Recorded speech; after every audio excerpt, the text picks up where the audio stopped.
Prends la place. Prends toute la place. Alléluia. Glorieux nom de Jésus. Alléluia. Tellement de choses qui se passent. Dieu est bon. Dieu est bon. Au psaume 68, des versets 29 à 36, mais le verset 29 en particulier, nous dit « Ton Dieu ordonne que tu sois puissant. » Ton Dieu ordonne que tu sois puissant. Ça, c'est le titre d'un livre qu'ont écrit Charles Grandison Finney et puis Asa Mahan. Là, vous allez dire, je ne connais pas Asa Mahan. Bon, ce sont les deux ensemble qui ont fondé le Collège d'Oberlin aux États-Unis. Un collège qui a été à l'origine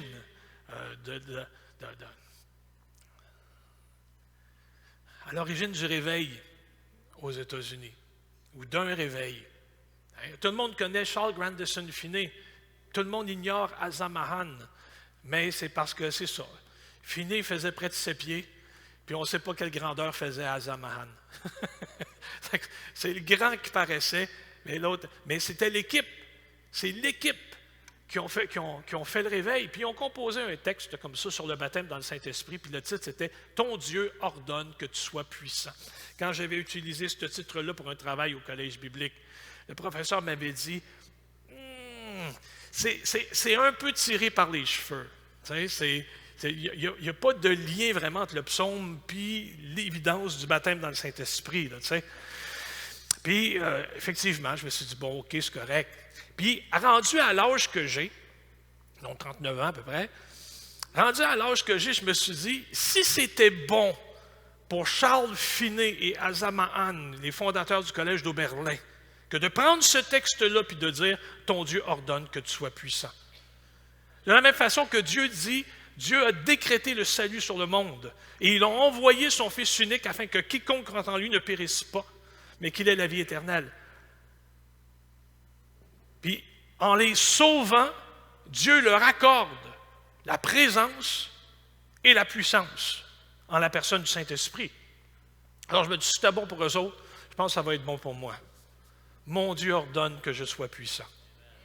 Mon Dieu ordonne que je relève la tête. Mon Dieu ordonne que je marche droit. Mon Dieu ordonne que je n'ai pas peur des ténèbres. Pourquoi? Parce que le vainqueur des vainqueurs, c'est mon Père. Il m'a donné un nom nouveau. Il a fait ce que le monde ne pouvait pas me faire. Il m'a donné ce que le monde ne m'a jamais donné. Alors je peux dire, mon Dieu veut. Et ce que Dieu veut, Dieu le fait, Dieu l'ordonne. Mon Dieu ordonne que je sois puissant. Mais ça vaut la peine de lire le texte. Ton Dieu ordonne que tu sois puissant. Alors affermis, ô Dieu, ce que tu as fait pour nous. De ton temple, tu règnes sur Jérusalem. Les rois t'apporteront des présents. Épouvante l'animal des roseaux, la troupe des taureaux avec les veaux des peuples qui se prosternent avec des pièces d'argent. Disperse les peuples qui prennent plaisir à combattre. Des grands viennent de l'Égypte, l'Éthiopie accourt, les mains tendues vers Dieu. Royaume de la terre, chantez à Dieu. Célébrez le Seigneur. Chantez à celui qui s'avance dans les cieux éternels. Voici, il fait entendre sa voix puissante. Alors rendez gloire à Dieu, sa majesté sur Israël et sa force dans les cieux. De ton sanctuaire, ô Dieu, tu es redoutable. Le Dieu d'Israël a donné à son peuple la force et la puissance. Béni soit Dieu. Ouais, hein? Ouais. Alors, relisons la dernière phrase ensemble. Le Dieu d'Israël donne à son peuple la force et la puissance. Béni soit Dieu. On a besoin d'un mouvement de Dieu. On a besoin d'un mouvement de Dieu dans notre existence. Je me souviens vous avoir rapporté une anecdote. C'est pas moi qui l'ai inventée, c'est le pasteur Keller. Timothée Keller. Keller, ça fait morbide un peu. Alors, Timothée Keller. Bon, il va rapporter l'anecdote suivante. Un pasteur presbytérien d'un certain âge, d'une certaine expérience, sent dans son cœur que son assemblée n'est pas là. Il lit l'histoire des réveils, puis il réalise que il manque quelque chose. Alors il demande à sa femme, « Mon amour, es-tu sauvé? » Puis sa femme lui répond, « Chérie, je suis baptisé. » Puis lui, il dit, « Ouais, je pensais à ça aussi. Les poules n'ont pas de dents. » Je suis baptisé. Moi, puis?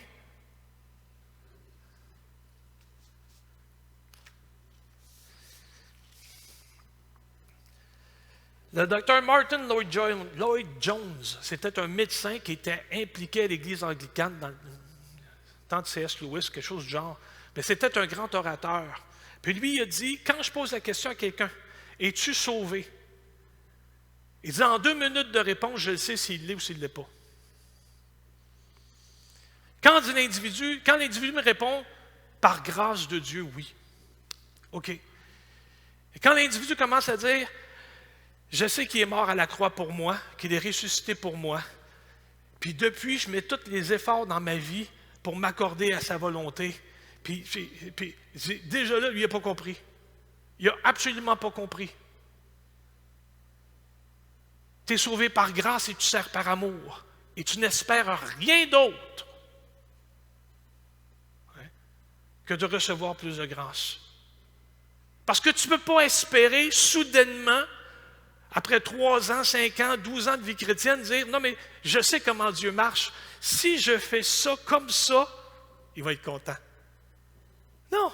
Sauvé par grâce au début, reconnaissance de la grâce tout au long de ton existence. Puis une obéissance à sa volonté, sachant que c'est sa justice qui est mise sur ton compte. Et pas toi qui veux rajouter des trucs. Je parlais avec la jeunesse dimanche passé, on parlait du baptême dans le Saint-Esprit, puis on reliait ça aussi avec le baptême d'eau. Quand la femme répond à son mari, « Mon amour, tu sais bien que je suis baptisé. » Quand tu acceptes Jésus-Christ comme sauveur personnel, quand tu es bouleversé par lui, okay? Quand soudainement il s'est passé de quoi dans ton existence, puis tu dis « Je ne peux plus être ce que j'étais avant, parce que je marche en nouveauté de vie. » Alors tu dis, je vais aller à la ligne et je vais me faire baptiser. Je m'engage auprès de Dieu. Cet engagement-là ne me sauve pas.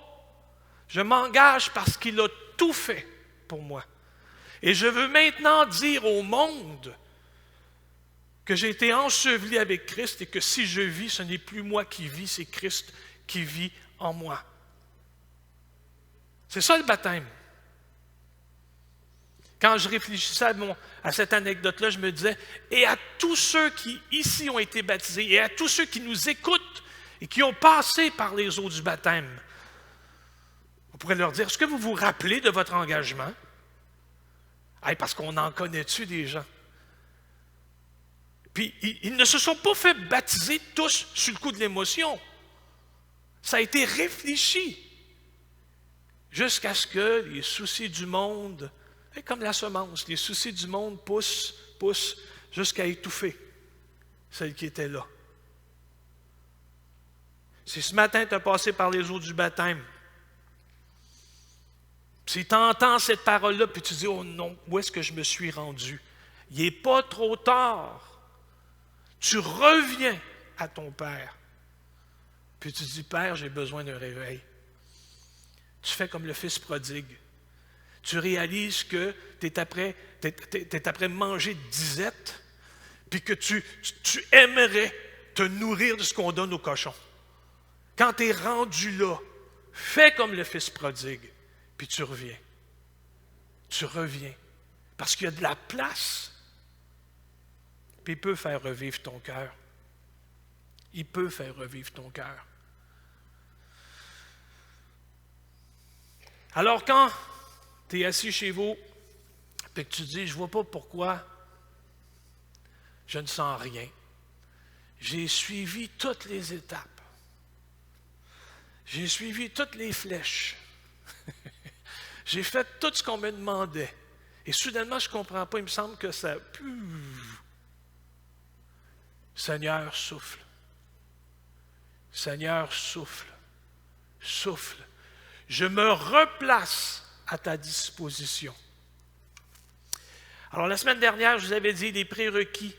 Ce qui semble être des prérequis pour un réveil, c'est qu'il faut un ardent désir pour cette bénédiction-là. Il faut une prière intentionnelle pour le réveil.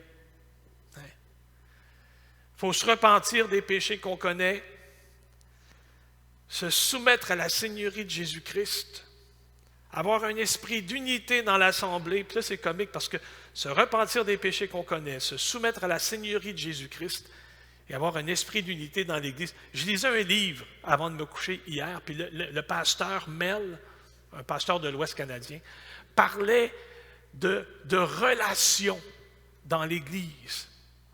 Puis il dit, avez-vous remarqué qu'à chaque fois, il dit, nous on parle de relations, mais le Nouveau Testament parle des uns et des autres. Aimez-vous. Ayez de la compassion. Ayez de l'estime. Puis c'est ça qu'il dit. Il dit, j'ai beau chercher, mais ça ne dit pas, ayez du mépris les uns pour les autres. De la condensation. Être condescendant. Bon, être condescendant les uns envers les autres, la condensation, mais ça ne marche pas. Ce n'est pas la même chose. Mais il dit, nulle part dans le texte biblique, ça dit ça dit, parlez selon la vérité les uns les autres. Agissez avec douceur les uns les autres. Ben, c'est ça. Juste, j'avais trouvé ça cute. Puis effectivement, il a raison, il y a pas... Ça nous prend, sixièmement, l'adoration. Il faut être des adorateurs. Il faut être des adorateurs. Puis ça, on en a déjà parlé. Je vous ai dit, il y a des gens qui sont musiciens. Il y en a d'autres qui ne le sont pas. Hein? Alors, vive les musiciens. C'est dommage pour les autres. Non, mais il y a différents chemins d'adoration. Il y a différents parcours d'adoration, mais nous sommes tous des adorateurs. Puis, je vous l'ai dit la semaine dernière, Jésus est dans tout. Il faut que Jésus soit dans tout. Il est le seul intermédiaire, le seul qui mène à Dieu, le seul nom qui a été donné parmi les hommes par lequel nous devions être sauvés. C'est correct que tu peux t'extasier devant ton jardin, sachant avec quoi t'engraisser la terre au printemps. Tu peux t'extasier dans ton jardin. Mais la nature te parle d'un créateur, mais elle t'éblouit d'autant plus que tu connais le Sauveur. Quand tu connais le Sauveur, puis que la nature te révèle le Père, tu te dis, oui, mais c'est grandiose ce qu'il a fait pour moi, en Jésus. Puis ça prend de la générosité. Oh! Quelqu'un dit Amen? Ça prend de la générosité. Ça prend de la générosité. Puis je le sais, je suis rendu à l'âge où je me répète, puis je ne m'en souviens même pas. Alors, c'est ça l'idée. La dîme, c'est le minimum. Pas compliqué, la dîme, c'est le minimum. Autour d'un dîner d'action de grâce, il y avait 4 générations de pasteurs à cette table-là. Puis le jeune dit, je vois comme l'aîné, le plus vieux, qui pogne une salière, puis il est trop tard pour lui dire, c'est pas bon pour tes artères. Il s'en fout. Il est en chemin vers le ciel, puis hâter le départ, c'est son souhait. Tu comprends? Il dit, puis là, il en met. Puis là, il est là, puis là, il dépose la salière, choqué. Puis il dit, c'est une dîmeuse. Elle donne juste le minimum.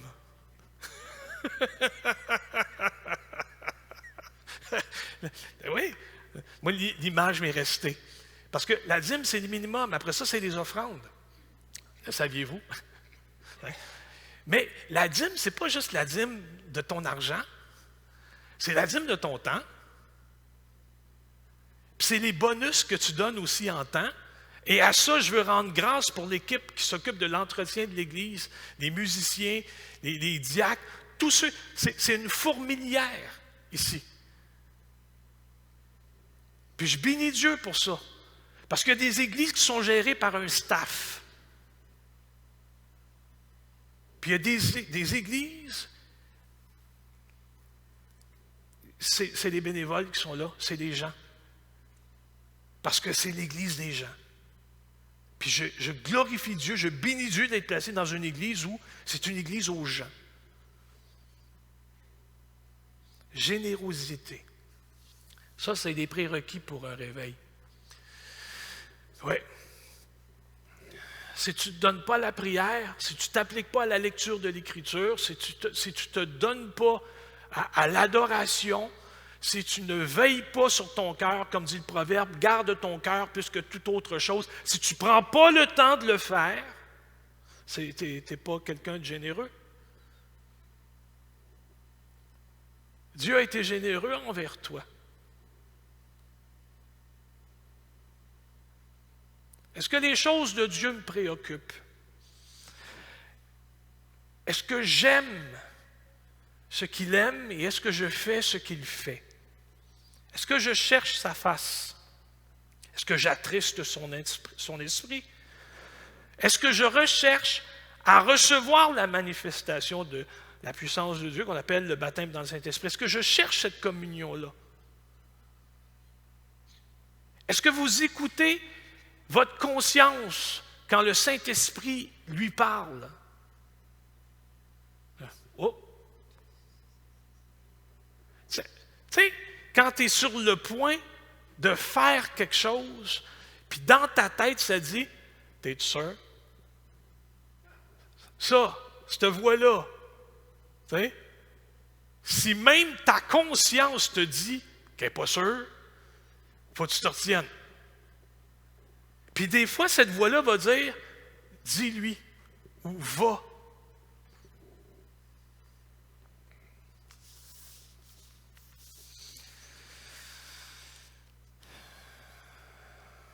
Mon beau-père a travaillé dans l'Abitibi. Puis il dit, il y avait une relation avec les nations, les Premières Nations qui étaient au nord, les Cris en particulier. Et M. Fortin dit, l'Église n'était pas grande, mais quand arrivait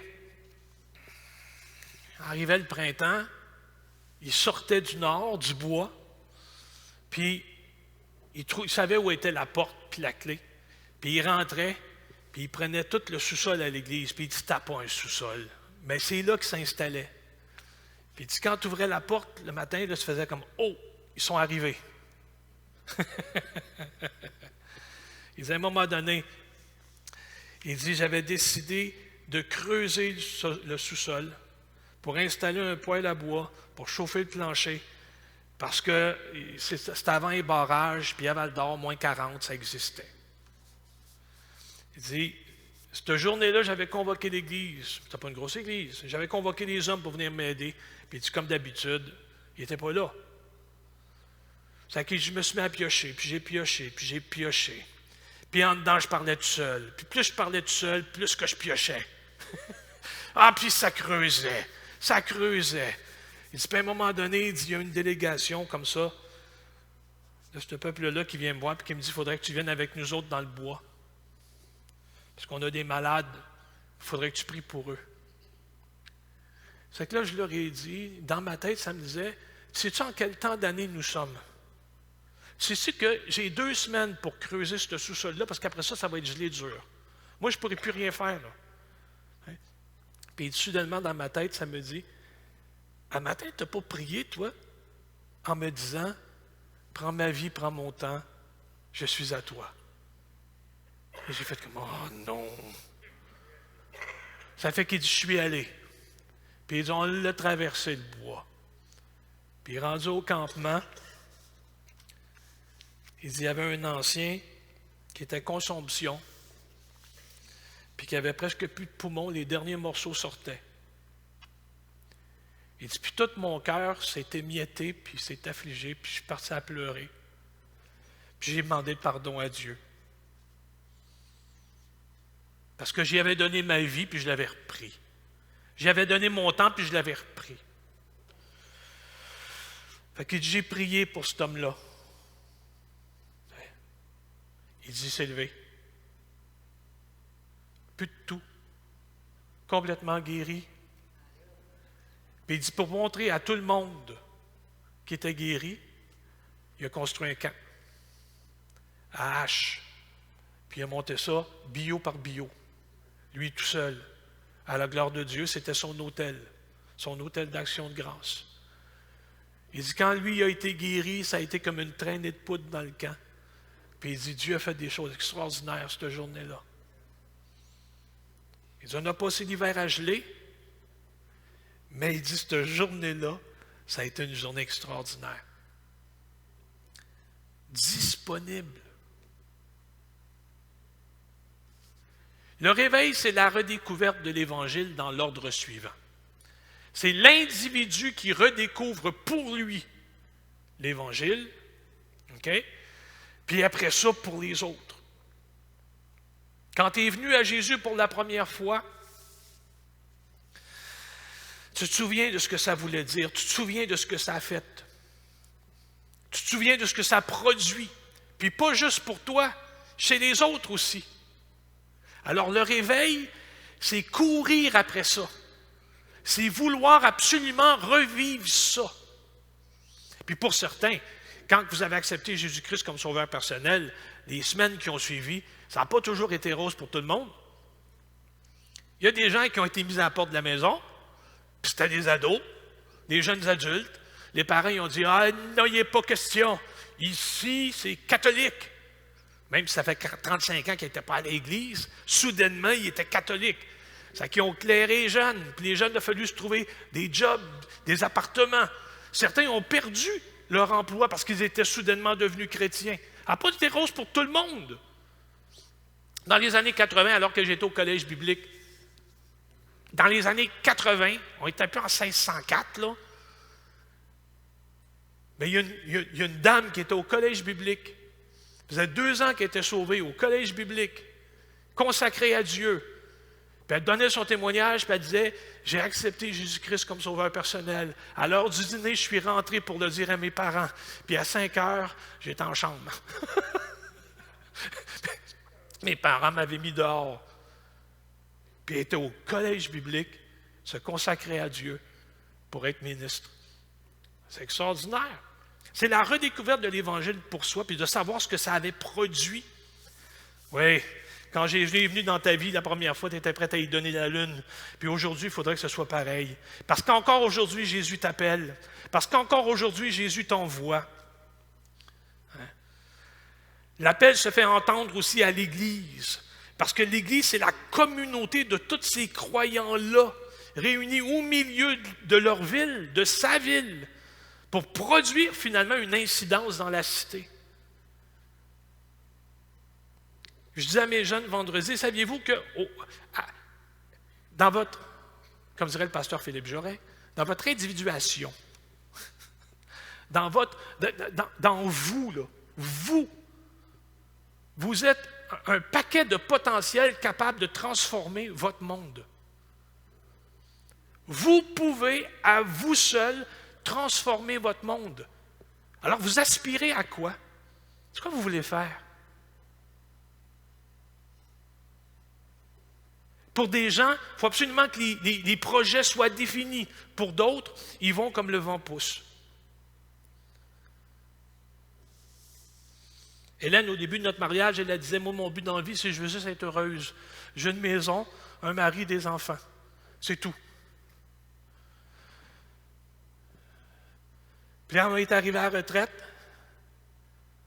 Bien, bon, pas en retraite, là, mais quand on est arrivé plus vieux, les enfants sont partis, tout le monde a dit, ah, OK, là, je pense que je vais faire le collège biblique. Je dis, pourquoi? Tu as oublié ton but? Elle dit, non, mais je l'ai atteint. Non! C'est ça. C'est qu'elle bouleverse tout mon quotidien parce que soudainement, elle a un autre but. C'est correct. Hein? Alors, c'est ça. Est-ce qu'il est temps pour vous, dans votre existence, là où vous êtes avec Jésus, de dire, Dieu appelle. Est-ce que je suis prêt à mettre ma vie là, entre ses mains?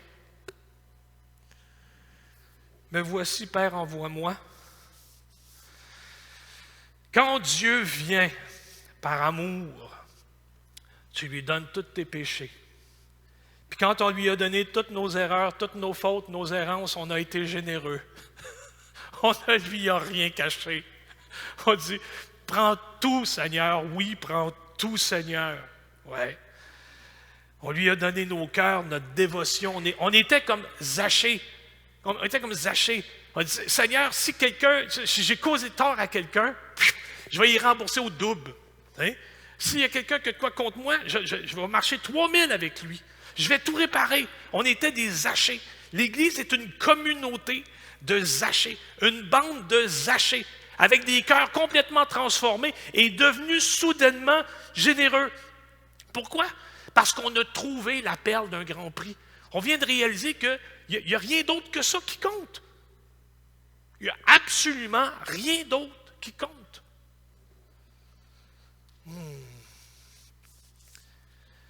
Dans son évangile, Jean, 17e chapitre, Jean va rapporter une prière que Jésus a faite pour ses disciples. Mais je pense que la prière implique beaucoup plus que simplement les disciples. Dans la prière qu'on dit sacerdotale, ça dépasse le cadre des premiers disciples, ça touche toute l'Église. Dans Jean 17, 15 à 21, nous lisons « Je ne te prie pas de les ôter du monde, mais de les préserver du mal. Ils ne sont pas du monde, comme moi, je ne suis pas du monde.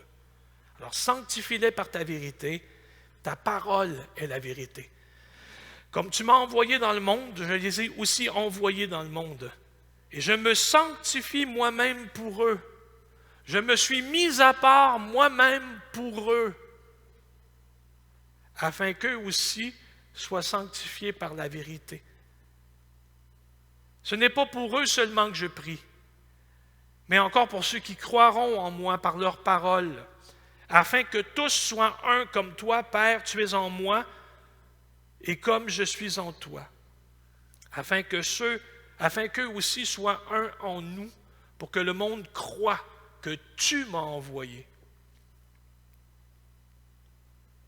On est une communauté de Zachée, des généreux, mais on est aussi une communauté de Pierre, d'apôtre Pierre qui a compris, qui dites-vous que je suis? Toi, tu es le Christ, le Fils du Dieu vivant. Tu es la pierre angulaire. Tu es le salut du monde. Tu es la gloire du Père. Tu partages avec nous le royaume. Tu nous combles de tes dons. Voilà qui tu es. C'est toute l'identité qui est derrière la prière. Moi en toi comme eux en moi. Ils ont reçu mes paroles. Au verset 20, ils recevront leurs paroles. Les gens recevront nos paroles. On a là une foi apostolique puis une transmission de la foi. Puis ça, c'est une partie importante de la révélation. Parce que quand Dieu donne, quand Dieu agit, c'est toujours débordant. Les gens le voient, les gens perçoivent le changement et l'individu qui est le bénéficiaire de ça, qui est celui qui reçoit, c'est trop, ça déborde. C'est quand on se dit, je suis nul dans mon évangélisation. Je ne sais pas comment aborder les gens. Je ne sais pas comment, en passant, dites-vous que Jésus n'a jamais organisé de campagne d'évangélisation. C'était dans son quotidien. Il se rend dans la maison de Pierre, la belle-mère de Pierre est malade, il prie pour elle, la guérira.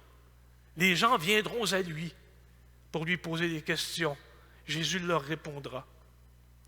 Jésus fuit pour se rendre à l'écart avec ses disciples en leur ayant dit, « Venez et reposez-vous. » La foule, connaissant ses habitudes, l'ont devancé. Quand il arrive à l'endroit, tout le monde l'attend.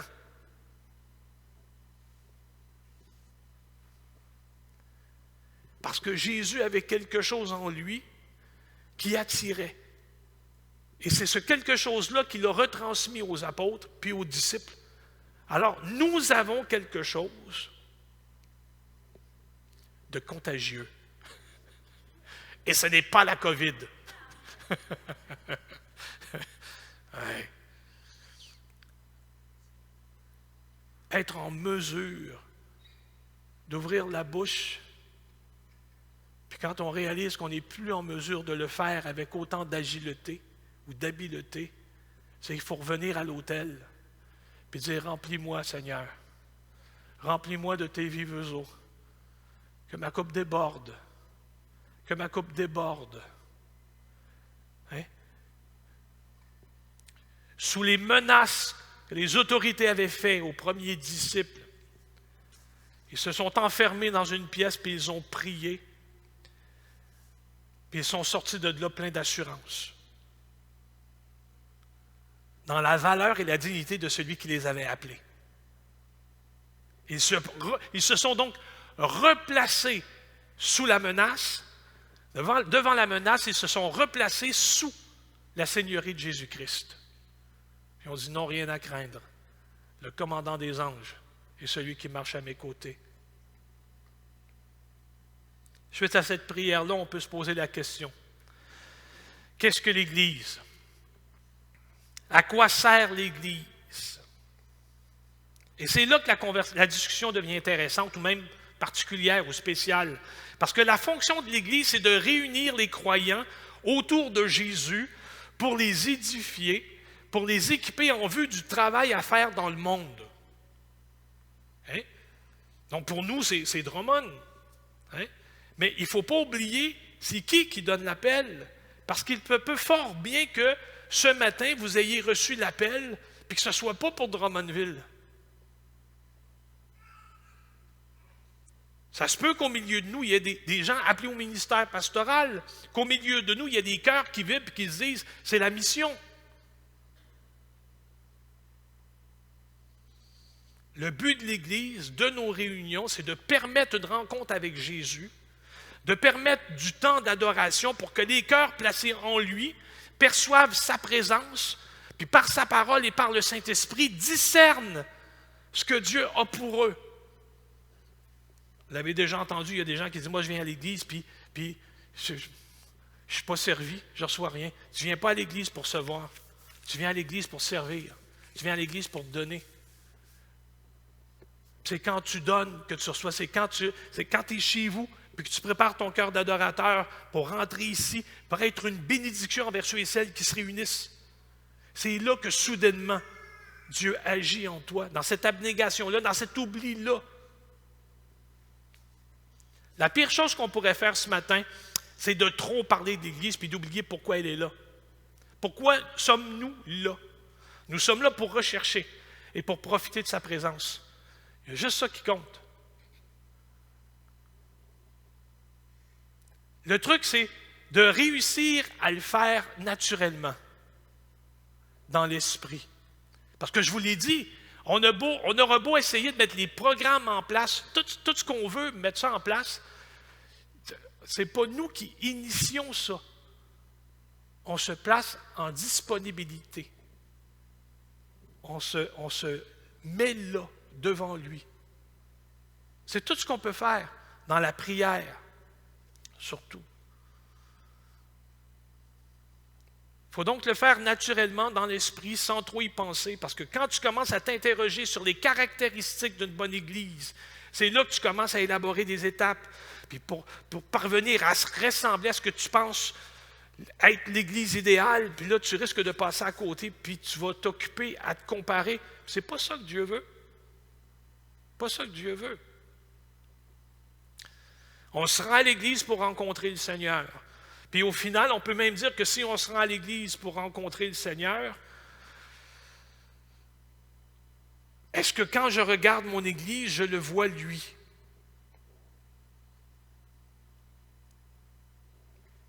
Et si je ne le vois pas, qu'est-ce que je fais?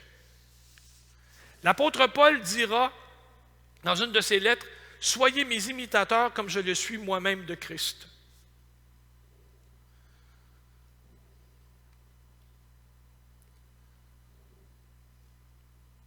Si je rentre dans mon assemblée locale, puis je me rends compte que j'ai perdu la note, j'ai perdu l'accord, je ne suis pas au diapason, que ça ne clique pas, j'ai la responsabilité de me placer devant lui, puis de lui dire, « Père, que veux-tu? Qu'as-tu à me dire? » Parce que là, présentement, je suis sec. J'ai vraiment besoin que tu m'entretiennes. J'ai vraiment besoin de toi.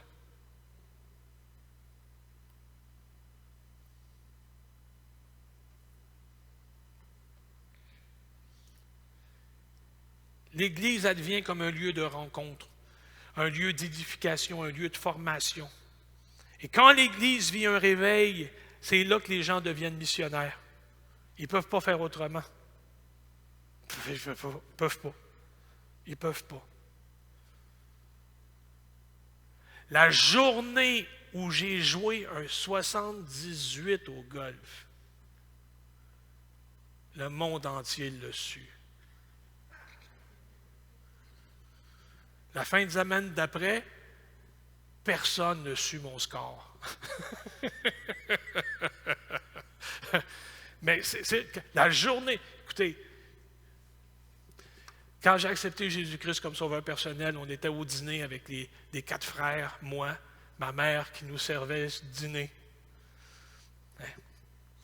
Puis là, il y avait mon frère, Peter, qui prenait des petits pois, puis qui me les lançait. Parce qu'avant, il n'aurait pas pu. Mais là, il le faisait. Puis là, il était rendu à ses patates pilées. Puis là, il me disait, « Oh, Jésus, il est fort en toi. Tu ne vas pas encore attaquer. » Ouais. Il savait que j'avais donné ma vie à Dieu. Tout le monde le savait. C'est quand l'Église veut un réveil que les gens deviennent missionnaires.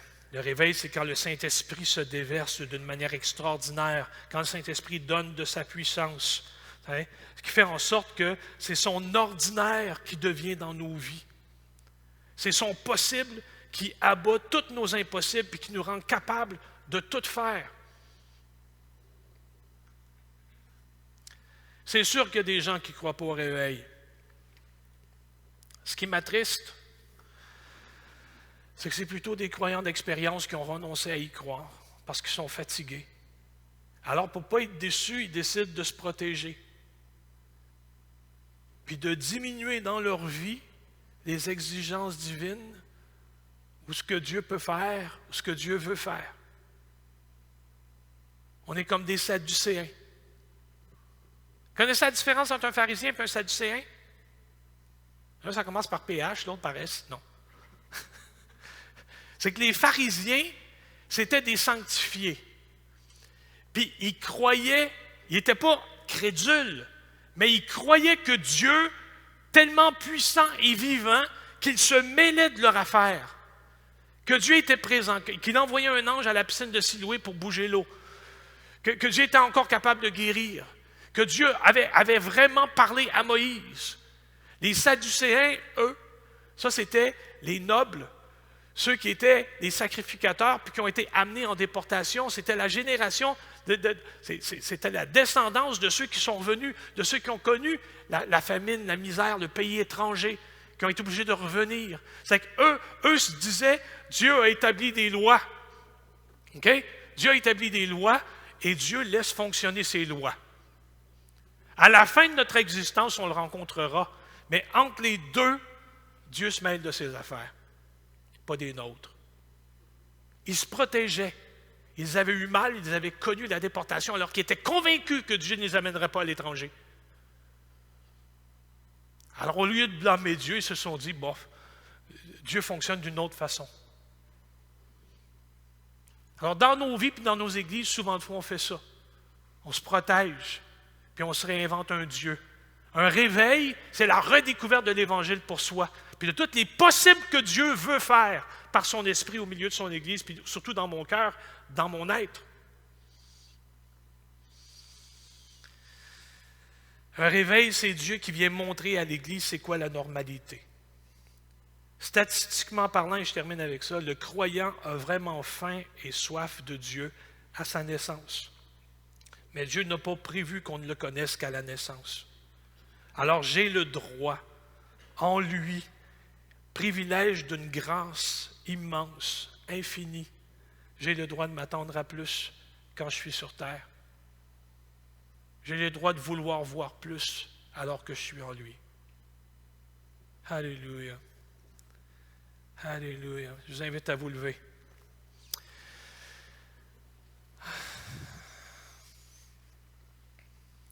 L'apôtre Pierre écrira, 2e chapitre, les versets 9 à 10. Vous êtes un peuple choisi. Nous sommes un peuple choisi, un peuple que Dieu s'est acquis par son sang. Et j'espère ce matin que vous ressentez tout le poids du mandat que nous avons d'être des proclamateurs ou simplement des enfants. Ses enfants à lui. De ceux et de celles qui maintenant ont le droit de demander au Père d'envoyer un réveil pour le salut des âmes. Quel privilège! Quel privilège!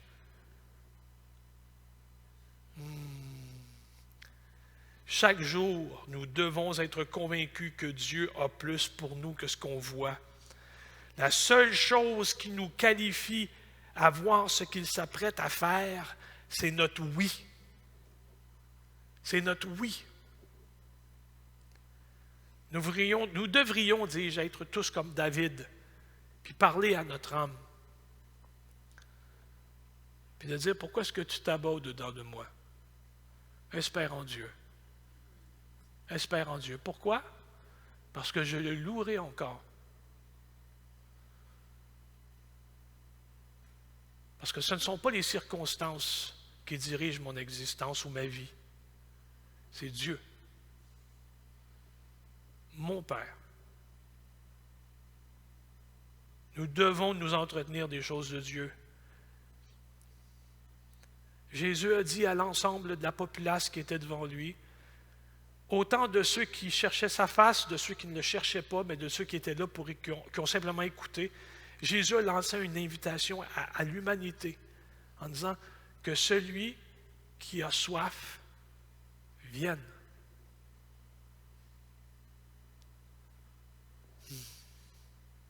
Oh Jésus, Jésus, Jésus. Mon âme a soif de toi. Comme une biche soupire après les courants d'eau, ainsi mon cœur soupire après toi, ô Dieu. Alléluia. Alléluia. Alléluia. Alléluia. Jésus, Jésus, Jésus. Oh, corodonomesinte. Alléluia. Alléluia. Seigneur, ce matin, on fait monter nos cœurs vers toi. Le son d'une clameur, le son d'une louange, d'une adoration, d'une réalisation. Nous avons besoin de toi. Mon cœur a soif de toi. Alléluia. Alléluia. Oh Dieu puissant. Dieu puissant. J'ai laissé tarir la flamme. Je l'ai laissé s'éteindre. Seigneur, souffle à nouveau. Souffle à nouveau. Oh! Souffle à nouveau, Seigneur Dieu. Seigneur, dans ma jeunesse chrétienne, j'ai tellement prié, quémandé, imploré pour recevoir le baptême dans le Saint-Esprit. Puis pour ne pas me blesser, pour ne pas me décourager, j'ai arrêté. J'ai dit que ce n'était pas pour moi. Oh Dieu, on sait que quand quelqu'un te donne sa vie, quand toi tu viens dans une vie, tu donnes tout. Seigneur Dieu, tu donnes tout. Laisse le Saint-Esprit s'exprimer dans ton cœur. Laisse-le s'exprimer dans ton cœur.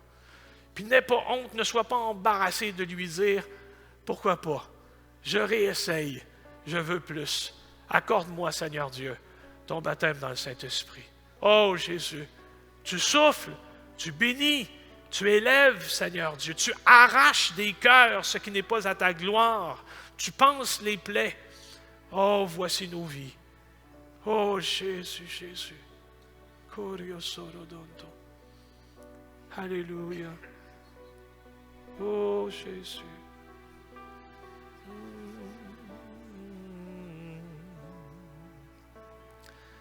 Oh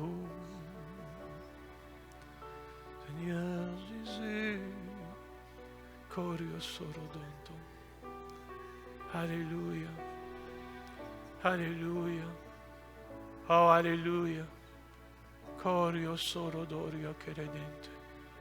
Alléluia. Entoure les cœurs froids, Seigneur. Entoure les coups raides, Seigneur Dieu. Souffle. Que ta chaleur enveloppe les cœurs qui se déposent sur l'autel, les vies qui se déposent à ton autel. Viens au Saint-Esprit. Oh Dieu puissant.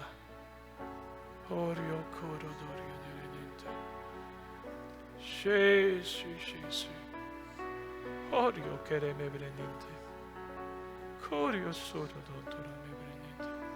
Alléluia. Pardon et 1000 fois pardon, Seigneur. Pour nos fautes, pour nos péchés. Et ce matin, on contemple la majesté de ta personne, la splendeur de ton œuvre.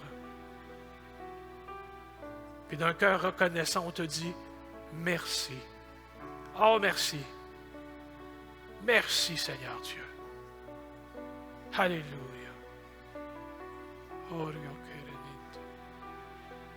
Jésus, Jésus.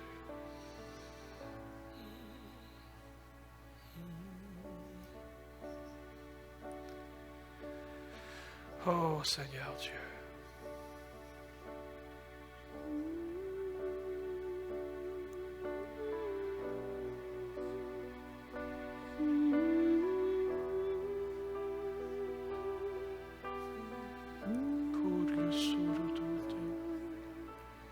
Comment puis-je dire tout l'amour que j'ai pour toi?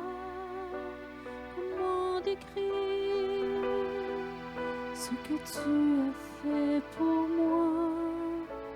Comment puis-je dire tout l'amour que j'ai pour toi? Comment décrire ce que tu as fait pour moi? Jésus, ma passion, tu es ma raison de vivre.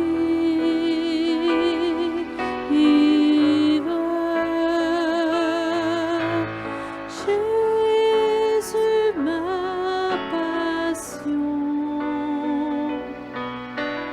Tu es ma raison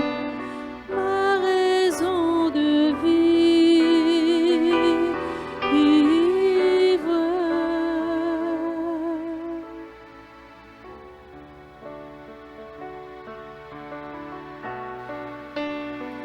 Seigneur, continue ton œuvre en nos cœurs. Continue ton œuvre en nos cœurs. Qu'on puisse, Seigneur, chacun d'entre nous, que l'on puisse faire un peu plus de place pour toi dans notre quotidien. Qu'on puisse commencer comme ça, un peu plus de toi dans notre quotidien. Oh Seigneur Dieu, donne-nous d'être comblés pour être généreux. Apprends-nous, Seigneur. Oh Jésus, reçois l'honneur, reçois l'hommage ce matin. Merci pour ton Saint-Esprit, pour ta présence. Dans le nom de Jésus. Amen et Amen.